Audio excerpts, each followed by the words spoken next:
We're here at SDRC Raceway for a private test day with Team Associated in the brand new RC10B5 buggy. And I've got Team Associated engineer here, Kody Numedahl. This is a pretty big project for you guys. Yeah, it's really big. I mean, we haven't had a new buggy in over 10 years now, and we're really excited to get it out.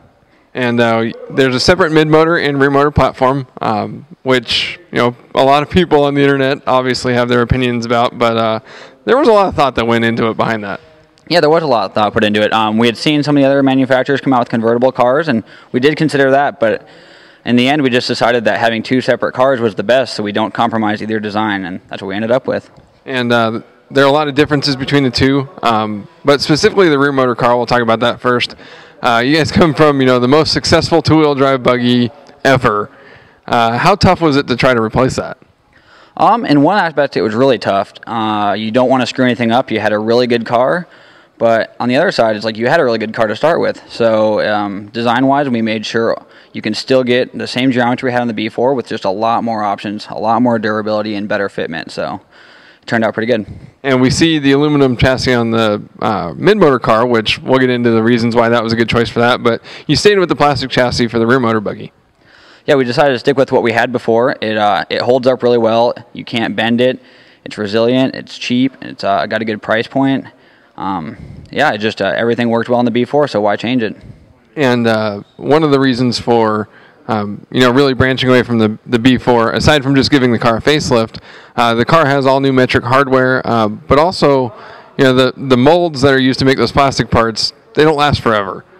Yeah, definitely.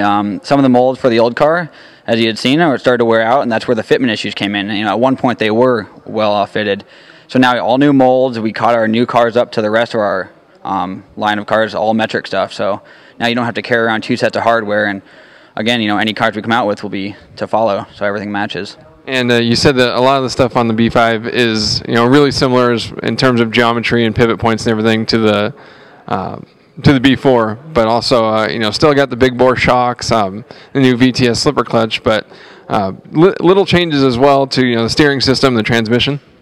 Yeah, I mean, everything's just been refined. Slop was taken out. The steering system is really nice now. It's got twice the amount of bearings in it, but it was the only way to eliminate the slop. We've been running the steering system on the car now for a long time, and it has way less slop than a brand new steering system on the B4. So little things like that just really take the car to the next level and make it last way longer. So. And the transmission itself, I was actually surprised to learn that you know, the case looks similar, but both the way that it's built as well as the internals now are a little bit different than the old car. Yeah, all the internals have been changed. Everything's metric bearings and stuff now, of course. But the real key in what we were going after was making sure it's durable. I mean, we're always having more traction, more power, and the surfaces we run on these days are high traction. So we just got to make sure the drivetrain can last, and that's what we did. And so the gears themselves now are wider was one of the big things, that big changes you made, but also the differential has two more balls in it as well. Yeah, we made the gears a little bit wider. It doesn't take much to get a lot more strength out of it. Added a couple more teeth to the idler, same thing there. And then we also got two more balls in the differential now, so that just helps that whole system last longer. And in terms of, you know, the styling of the car, you see the chassis is a little more, I guess you could say, angular or, you know, rigid. It's just from the era of, you know, when the B4 was designed, the cars just look different now. Yeah, they definitely do. We have more liberties nowadays. The molds back then, the way they were done, it was a little bit more complicated, more pricey to do certain types of molds, so you stayed away from certain features. Nowadays, the technology is a little bit better, so we can go at it, and we don't have to worry about it so much. And when it came time to design this car, I know you guys have been working on it probably a lot longer than most people realize, but how tough was it, I mean, to think, like, holy cow, our buggy platform now, we have a lot to live up to.